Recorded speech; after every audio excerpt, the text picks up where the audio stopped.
아이고, 관리비가 또 밀렸네요. 어르신, 이번 달엔 꼭 좀 부탁드려요. 관리실 직원의 말에 김명자 할머니는 고개를 푹 숙였습니다. 통장을 들고 은행에 갔을 때 잔액은 7,000원. 생활비를 인출한 지도 오래됐고 최근엔 아들 집에서 반찬을 좀 나눠줘서 겨우 끼니를 이어가고 있었습니다. 그런데도 그녀는 말합니다. 아들한테는 절대 손 안 벌려요. 민폐잖아요. 그런데 안타깝게도 장고는 이미 그녀의 의지를 배신한 지 오래였습니다. 명자 할머니의 이야기는 결코 남의 일이 아닙니다. 70이 넘도록 죽어라 일만 하며 살아왔는데 통장엔 늘 10만 원도 남지 않았다는 중장년층의 고백. 어쩌다 우리 세대의 통장은 이토록 텅 비었을까요? 왜 은퇴한 6070 세대들의 통장에는 100만 원도 남아있지 않은 걸까요? 많은 분들이 이렇게 말씀하십니다. 70 넘으면 그냥 조용히 집에만 있는 거지. 뭐 그렇게 돈이 들겠어요. 하지만 현실은 전혀 그렇지 않습니다. 퇴직 후 20년은 기본이고 30년을 넘기는 경우도 적지 않습니다. 65세 이후 평균 기대 수명은 84세를 넘어가고 있고 부부 중 한 사람이 90세 이상까지 사는 경우도 아주 흔해졌습니다. 하지만 대부분의 60대, 70대들은 아직도 이렇게 생각합니다. 노후는 그냥 연금으로 대충 살면 되겠지. 아프지만 않으면 되잖아. 나이 들면 돈 안 써. 하지만 현실은 달라요. 병원비, 치과비, 집 수리비, 명절 경조사비, 손주 용돈, 보청기, 안경 교체, 한 달 식비까지. 이 모든 것이 60대 이후부터 본격적으로 돈을 갉아먹기 시작합니다. 문제는 많은 분들이 아직도 50대처럼 쓰고 있다는 거예요. 그냥 한 달에 몇십만 원은 나가게 되더라고 하는 식으로요. 그게 바로 위험의 시작입니다. 노후는 안 써도 돈이 새는 시기예요. 쓰지 않아도 세월이 가져가는 돈이 있다는 걸 모르고 지나가다 보면 어느 순간 통장 잔고가 0원이 됩니다. 또 자존심이 문제인 경우도 많습니다. 가난해도 남에게 손 안 벌리는 것, 부족해도 자식에게 부담 주지 않는 것. 이게 미덕처럼 여겨져 왔어요. 그런데 자존심은 준비 없는 사람에겐 아무런 방패가 되어주지 않습니다. 자존심을 지키려면 돈이 필요합니다. 체면을 유지하려면 자산이 있어야 합니다. 자존심은 스스로를 지탱하는 강한 무기이지만 그 안에 든 칼날은 현실이 닿는 순간 너무 쉽게 부러지죠. 그러니 자존심이 강한 분일수록 더욱더 철저한 준비가 필요합니다. 그런데 놀랍게도 그런 분들이 나는 괜찮아 하며 대비를 등한시합니다. 결국 통장에 100만 원도 없는 채로 병원 앞에서 고개를 떨구게 되는 겁니다. 그리고 또 하나, 자식이 있으니까 괜찮다고 믿는 겁니다. 통장에 잔고가 없는 분들에게 이유를 물으면 종종 이렇게 대답하십니다. 나도 애들 키웠고 애들이 있으니까 그래도 어디 가서 굶기야 하겠어. 그런데 이 믿음은 현실을 외면한 환상입니다.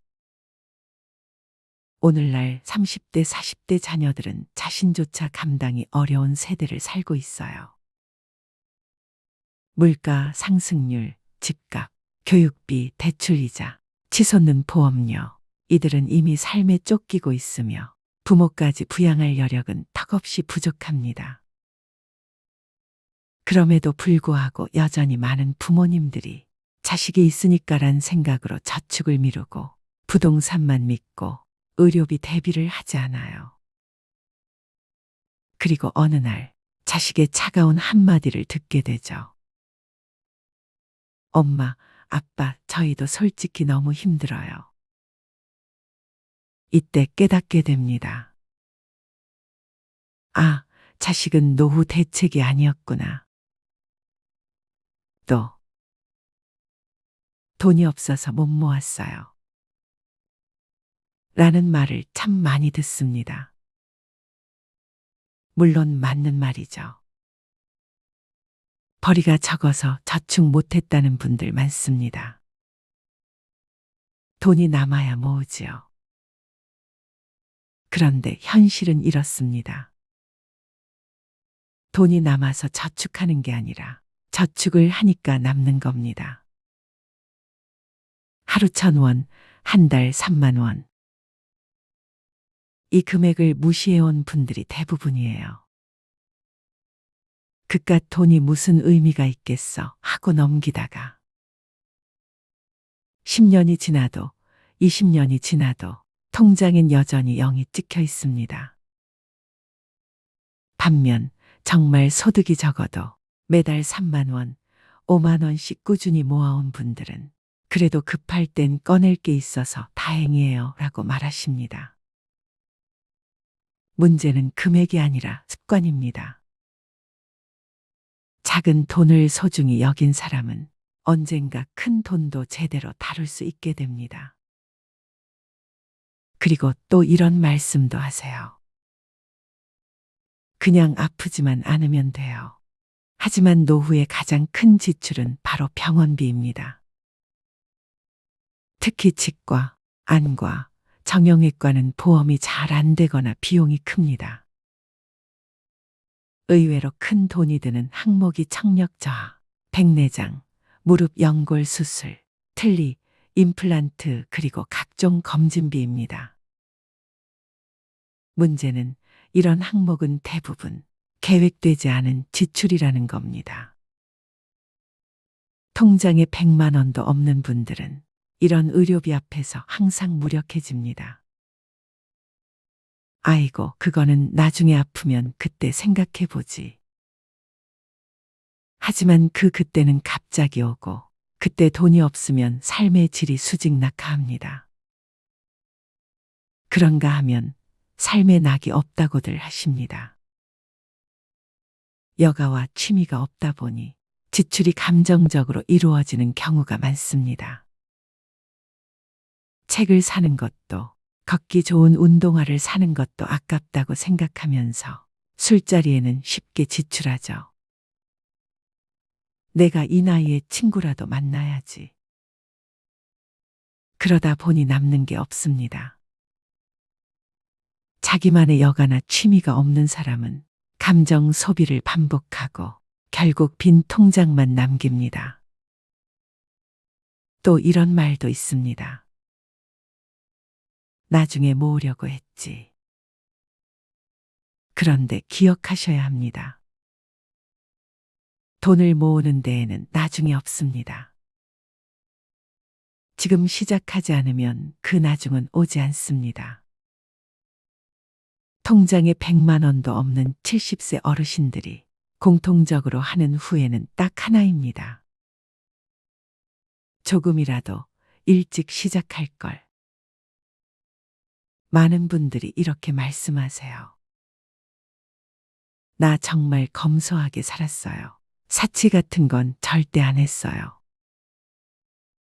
하지만 현실은 다릅니다. 작은 사치, 반복된 소비, 습관적 지출, 이 모든 것이 누적된 결과입니다. 매일 마시는 5,000원짜리 커피, 정기배송 구독 서비스, 다 못 쓰는 건강식품, 자식과의 식사 후 결제 습관. 이런 습관적 소비는 눈에 보이지 않기에 더 무섭습니다. 누구보다 검소하다고 믿었던 사람들이 가장 위험한 지출을 하고 있는 경우가 많습니다. 돈보다 사람을 믿는다고요? 멋진 말입니다. 그런데 실천이 불가능합니다. 사람도 관계도 존엄도 결국 돈 위에 세워져야 지속될 수 있기 때문입니다. 돈이 없으면 선택지가 줄어들고 자존감이 흔들리며 좋은 것을 알아도 실천하지 못하게 됩니다.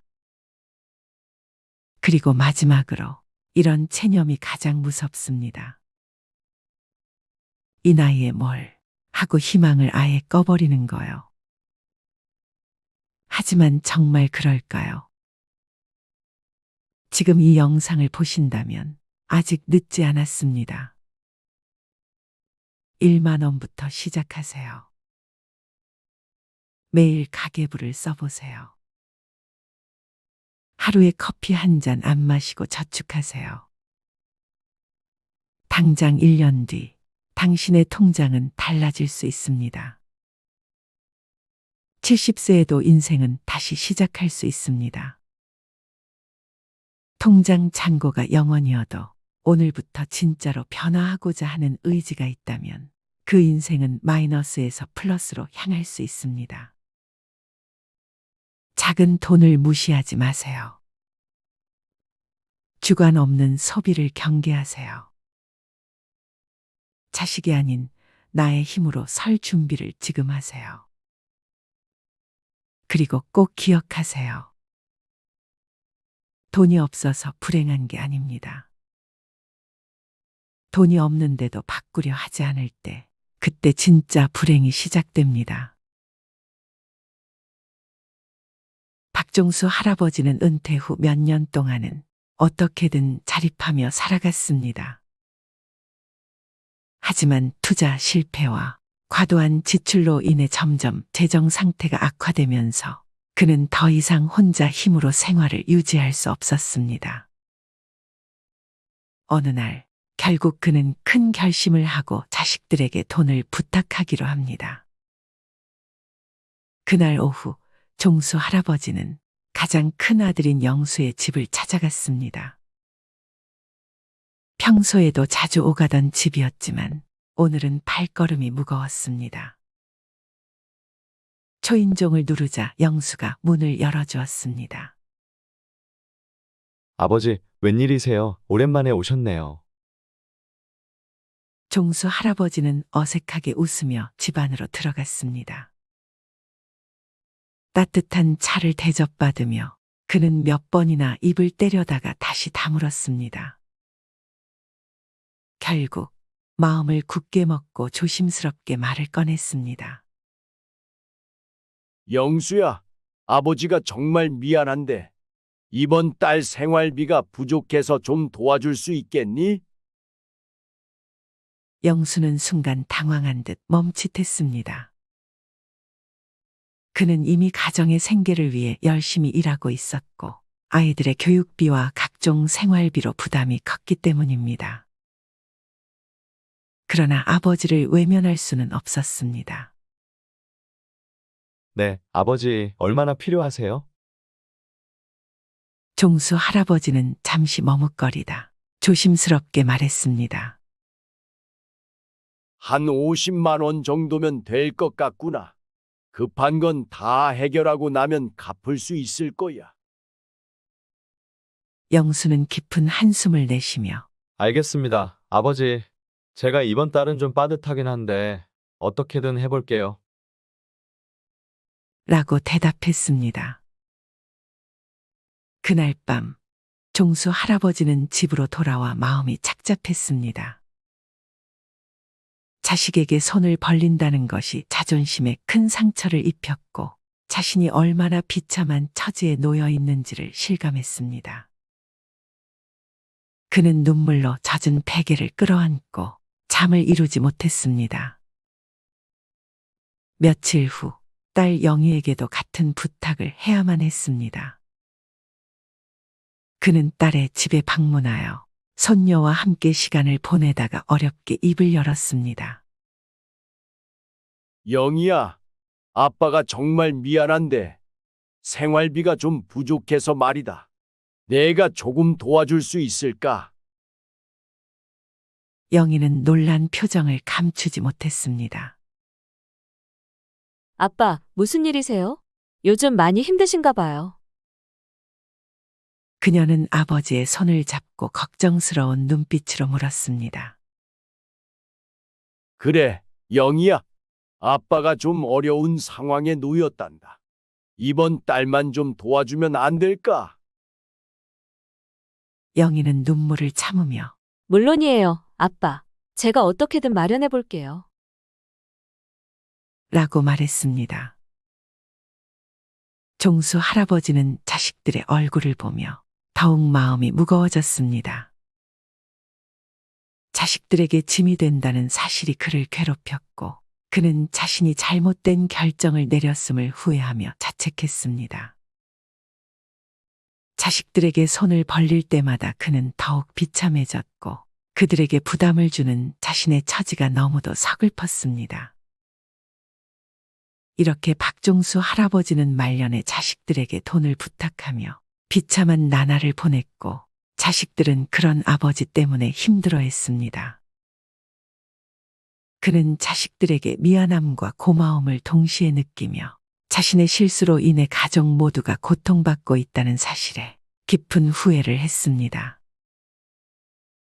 종수 할아버지는 자식들에게 손을 벌린 이후 자신의 과거를 돌아보며 많은 후회를 하게 되었습니다. 그는 젊은 시절에 많은 잘못된 선택을 했다는 것을 깨달았습니다. 특히 몇 가지 지출은 그의 재정 상황을 악화시키는 큰 원인이었습니다. 첫째로, 종수 할아버지는 젊었을 때 친구들과의 술자리에 많은 돈을 썼습니다. 그는 술을 좋아했고 친구들과 어울리는 것을 즐겼습니다. 매주 금요일 저녁마다 그는 친구들과 함께 술집에 가서 밤늦게까지 술을 마셨습니다. 그때는 재미있고 즐거운 시간이었지만 그렇게 쓴 돈이 한 달, 한 해를 넘어가며 상당한 금액이 되었음을 나중에야 깨달았습니다. 그는 그 돈을 저축하거나 투자했다면 지금과는 다른 상황이었을 것이라고 후회했습니다. 둘째로, 종수 할아버지는 무리한 모임과 회식에 큰 돈을 썼습니다. 회사에서 중요한 자리나 회식이 있을 때마다 그는 자신이 적극적으로 나서서 계산을 하곤 했습니다. 후배들과 동료들에게 좋은 인상을 주고 싶어 했기 때문입니다. 그는 자신의 지갑을 열며 후배들에게 인심을 베푸는 것이 당연하다고 생각했지만 그로 인해 쌓인 비용은 그의 재정에 큰 부담이 되었습니다. 셋째로, 종수 할아버지는 가족 여행에 많은 돈을 썼습니다. 그는 가족들과의 추억을 만드는 것이 중요하다고 생각해 자주 여행을 떠났습니다. 해외여행도 여러 번 다녀왔고 국내에서도 좋은 숙소와 맛있는 음식을 즐기기 위해 아낌없이 돈을 썼습니다. 물론 가족들과의 추억은 소중하지만 그로 인해 재정적 여유가 사라진 것을 후회했습니다. 넷째로, 그는 고급 소비품에 많은 돈을 썼습니다. 명품 가방, 고급 시계, 최신 전자기기 등을 사면서 그는 일시적인 만족감을 느꼈지만 나중에 그것들이 자신의 삶에 얼마나 큰 영향을 미쳤는지 깨닫게 되었습니다. 특히 명품 소비는 주변 사람들에게 자신을 과시하기 위한 것이었지만 그로 인해 큰 금액이 낭비되었습니다. 마지막으로 종수 할아버지는 자식들에게 과도한 지원을 했습니다. 자식들이 결혼할 때, 집을 장만할 때, 심지어 손자들의 교육비까지 그는 아낌없이 지원했습니다. 자식들을 도와주는 것이 부모의 당연한 역할이라고 생각했지만 그로 인해 자신의 노후 자금을 마련하지 못했다는 것을 후회했습니다. 이렇게 종수 할아버지는 자신의 과거를 돌아보며 많은 후회를 했습니다. 그는 자식들에게 부담을 주지 않기 위해 신중하게 재정 관리를 했어야 했다는 것을 깨달았습니다. 나이 들수록 돈은 줄고 소비는 줄여야 한다는 말. 머리로는 알면서도 정작 카드 명세서를 보면 한숨부터 나오는 분들이 많습니다. 나는 그렇게까지 안 썼는데, 별거 안 했는데 왜 이렇게 빠져나갔지? 사실 노후의 가난은 돈이 없어서가 아닙니다. 무의식 중에 반복하고 있는 소비 패턴이 당신의 노후를 잠식하고 있는 겁니다. 특히 오늘 이야기할 9가지 소비는 6070세대, 즉 소비를 줄여야 할 시기에 오히려 집착하고 있는 지출 항목들입니다. 당신의 삶에도 이 9가지가 들어와 있다면 지금부터라도 정리가 필요합니다. 첫 번째, 명절 선물. 체면이라는 이름의 낭비. 나이 들수록 체면을 지켜야 한다는 생각이 강해집니다. 명절이 되면 아무도 시키지 않아도 비싼 한우 세트, 과일 상자, 건강식품을 고릅니다. 그래도 어른인데 이 정도는 해야지. 며느리 친정에도 뭔가 보내야지.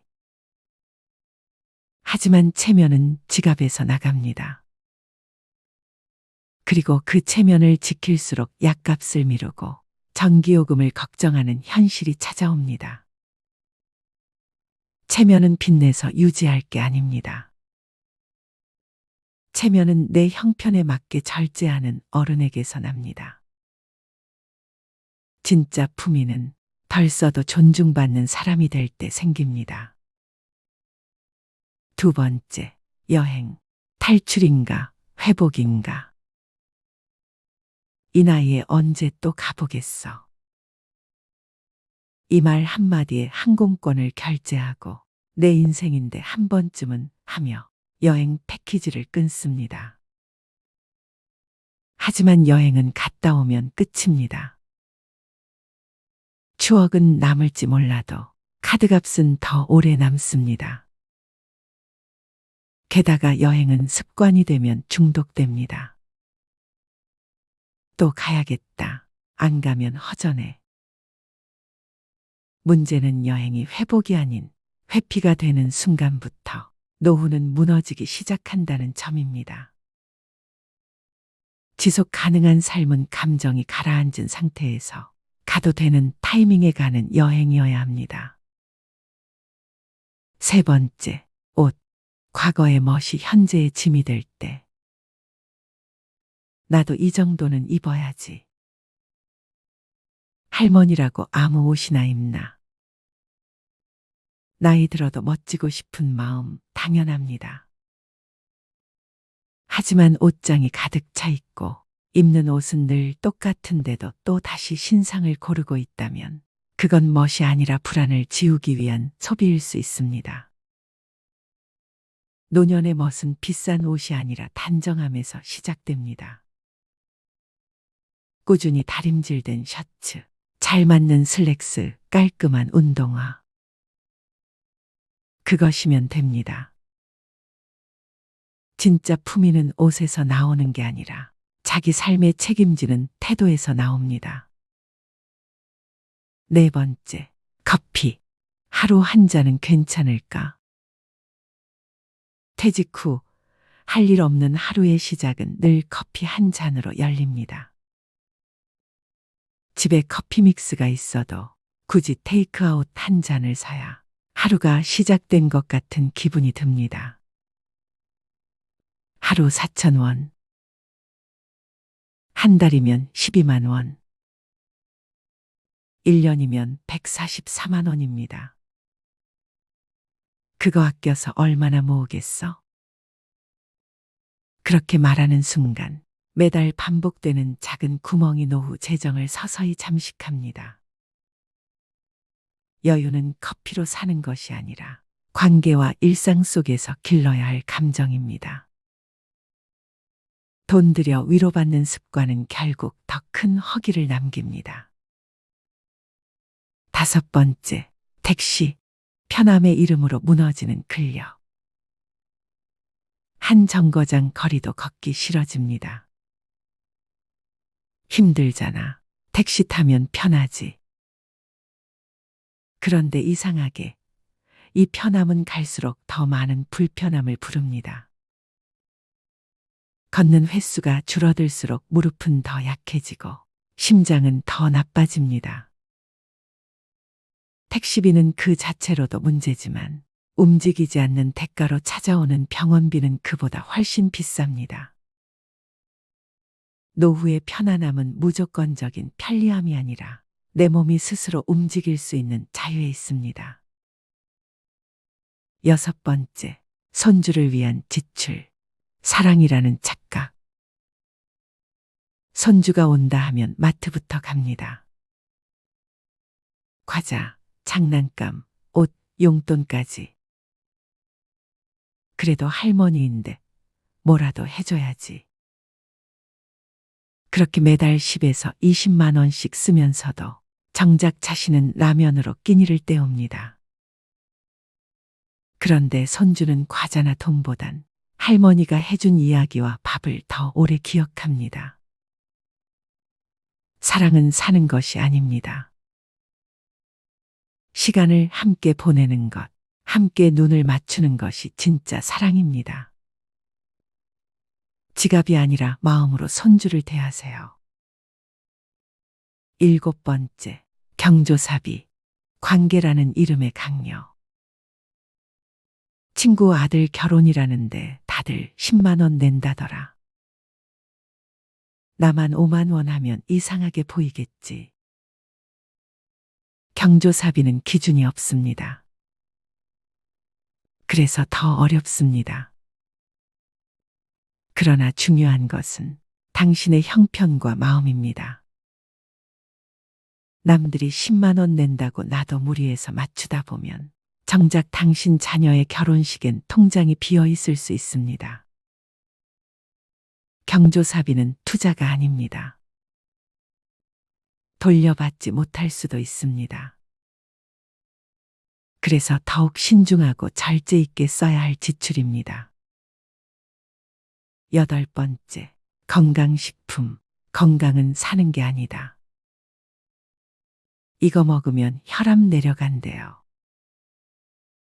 간에 좋다니까 한번 먹어보려고요. TV, 유튜브, 카톡, 곳곳에서 들려오는 기적의 약들. 하지만 정작 병원에서는 별 효과 없습니다 라는 말만 돌아옵니다. 건강은 한 알로 회복되는 것이 아니라 식사, 수면, 운동, 스트레스 관리라는 기본에서 회복됩니다. 믿음으로 삼킨 알약이 당신의 노후를 지켜주지 않습니다. 건강은 소비가 아니라 생활입니다. 9번째, 자동차. 탈 수 있는가, 감당할 수 있는가. 차가 있어야 어딜 가든 편하지. 이 나이에 버스 타기엔 좀. 차는 편리하지만 주유비, 보험료, 정기검사, 수리비, 주차비, 감가까지 계속해서 돈을 잡아먹습니다. 특히 쓰지 않으면서도 가지고만 있는 차는 가장 비싼 소비입니다. 탈 일이 없다면 차를 유지하지 않는 것도 선택입니다. 진짜 자유는 가지지 않아도 불안하지 않은 상태에서 생깁니다. 사람은 더 가지는 싸움에서 행복해지는 것이 아니라 덜 가지는데도 괜찮아지는 싸움에서 자유로워집니다. 누군가는 말합니다. 나이 들면 소박하게 살아야 한다. 하지만 진짜 소박함은 절제가 생활이 된 사람에게서 나옵니다. 아리스토텔레스는 이렇게 말했습니다. 훌륭한 삶이란 많은 것을 소유한 사람이 아니라 적게 필요로 하는 사람에게 주어진다. 당신의 소비 습관은 지금 당신이 어떤 사람인지 말해주는 거울입니다. 그 거울을 마주하고 불필요한 것들을 하나씩 덜어낼 때 비로소 당신의 삶은 가난에서 벗어나기 시작합니다. 더 벌 수 없다면 덜 쓰는 것이 지혜입니다. 덜 쓰는 삶이 결국 더 오래, 더 평온하게 당신을 지켜줄 것입니다. 마지막으로 좋은 글 하나 소개해 드리겠습니다. 이 글을 들으면서 여러분들이 살아온 인생을 한번 돌아보시길 바랍니다. 이젠 나 스스로를 사랑해야 한다. 우리는 이 세상에 올 때 혼자였다. 갈 때도 동반자가 있을 리가 없다. 사람으로 사는 것은 필경 외로운 일일 것이다. 고독을 즐기다가 새로운 인생을 만난 사람도 있고, 오랜 동행의 종지부를 찍은 사람도 있다. 내 삶의 가치는 결코 타인에 의해, 타인이 만들어 놓은 상황에 의해 매겨지는 것이 아니다. 내가 나를 어떻게 바라보느냐, 내가 내 삶을 어떻게 살아가느냐에 따라 달라질 것이다. 우리는 다른 이들과 함께 있을 때 맡겨진 대역을 충실하게 연기한다. 늘 정해진 각본대로 따라하는 훈련이 자신의 진정한 모습을 잃어버리게 만든다. 당연히 스스로를 솔직하게 대면하지 못하는 사람이 생기기도 하고, 자기 자신을 평가하고 투자하는데 철저히 인색했다. 혼자인 사람은 가장 자유로운 사람이다. 그러나 사람들은 자신의 배역에 익숙해져 있는 터라 이런 자유를 마주하게 되면 오히려 충격에 빠진다. 그래서 상당수의 사람들이 혼자라는 사실을 참을 수 없어 한다. 혼자는 곧 외로우며 공허하고 단정 짓고 착각 속에 빠진다. 하지만 사람은 모두 자신의 길을 당당히 걸어가야 한다. 이젠 자식도 배우자도 일상의 삶에서 잠시 내려놓고 그들만큼이나 사랑한 열정을 오래 잊고 지냈던 나 자신과의 사랑을 위해 사용해 보기로 하자. 이젠 나 스스로를 사랑해야 한다. 내가 나를 사랑해주지 않으면 누가 날 나만큼 사랑해줄까? 최근에 혼자만의 시간을 누려본 기억이 있는가? 혼자서 여행을 가본 적이 있는가? 스스로 고독한 여행자가 되어보자. 한밤중 덜컹거리며 달리는 기차에 앉아 창밖으로 스쳐 지나가는 불빛을 바라보자. 고독은 생각을 풍성하게 키우고 그 차원을 높여준다. 많은 생각이 부담스러운가? 생각이 많은 것은 좋은 일이다. 그것을 조용히 음미할 때 우리의 영혼은 성장한다. 열심히 가정을 지키면서 살아온 나 자신을 마음껏 칭찬하자. 열심히 일하면서 지나온 내 삶을 한껏 사랑하자. 정성껏 마음 주고 걸음 좋은 내 이웃들을 중심으로 사랑하며 칭찬하자. 이젠 이만하면 쉴 자격 충분하니 더 이상 달려가지 못하더라도 달래고 추스릴 시간을 주자. 수고했다. 애썼다. 육신이 너덜너덜해질 만큼 약해진 나 자신에게 위로와 칭찬과 용기를 보내주자. 욕심부리고 때를 쓰고 푼 나 자신조차 따스하게 보듬으며 이해해주자. 잠시 거울 속에 내 얼굴을 정면으로 쳐다보자. 노화를 느낀 언젠가부터 자세히 보기 싫어진 내 얼굴이지만 오늘은 거울 속에 내 얼굴을 정면으로 뚫어져라 바라보자.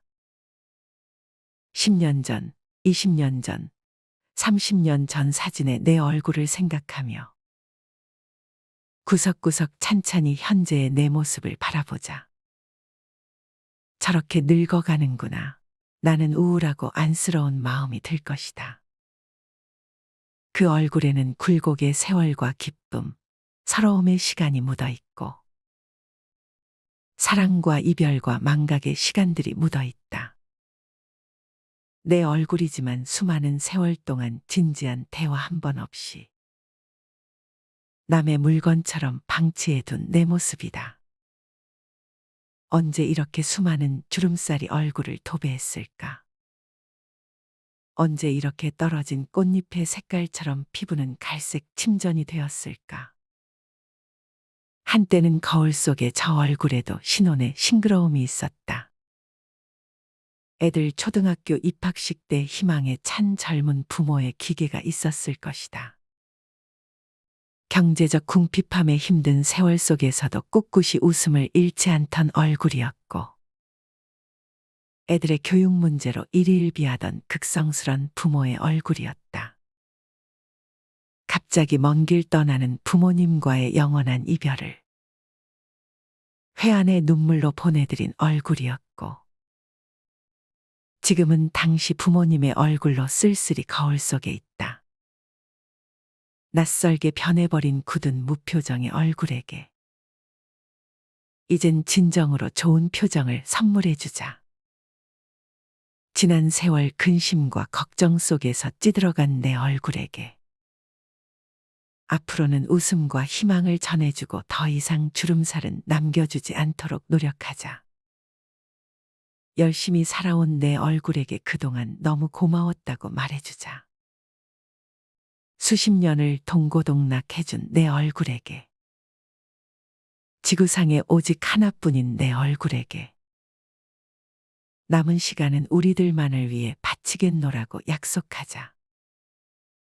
생각은 말이 되고 말은 행동이 되며, 행동은 습관이 되고 습관은 삶의 변화를 준다. 어떤 생각을 하느냐에 따라 인생이 달라진다. 내가 나를 사랑하지 않으면 남들 또한 나를 사랑해주지 않을 것이다. 첫 번째, 내가 제일 좋아했던 취미 생활을 시작하자. 두 번째, 내가 진짜 가보고 싶은 여행지로 훌쩍 떠나자. 세 번째, 신발은 지금까지 신었던 가격보다 좀 비싼 걸로 투자하자. 네 번째, 마음을 터놓을 수 있는 친구에게 당장 전화해보자. 다섯 번째, 아직 용서해주지 않았던 사람이 있다면 가슴을 열고 용서해주자. 그러면 내가 편해진다. 여섯 번째, 거리가 멀더라도 맛집으로 이름난 식당을 찾아 나 자신에게 음식 선물을 해주자. 일곱 번째, 매일 아침 눈을 뜨는 순간 나는 사랑받기 위해 태어난 사람이고 지금 이 순간이 가장 행복한 사람이라고 외치자.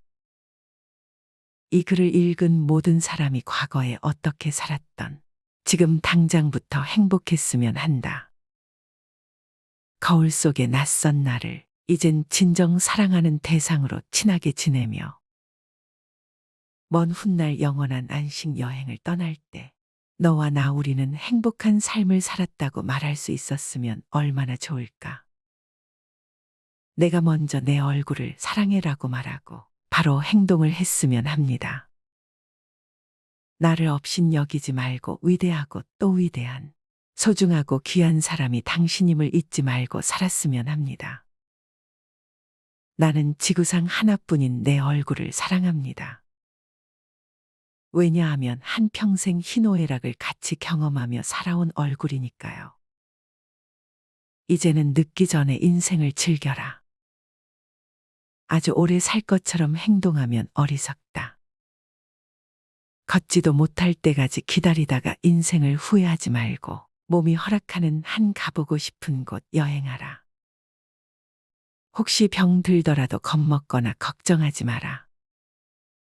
태어나서 늙고 병들고 죽는 것은 누구에게나 오는 것 아닌가.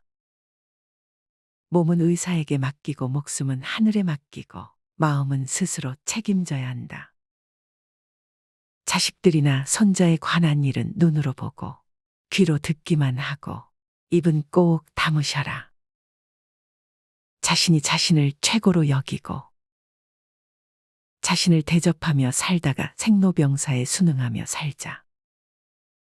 머물듯 가는 것이 세월인 것을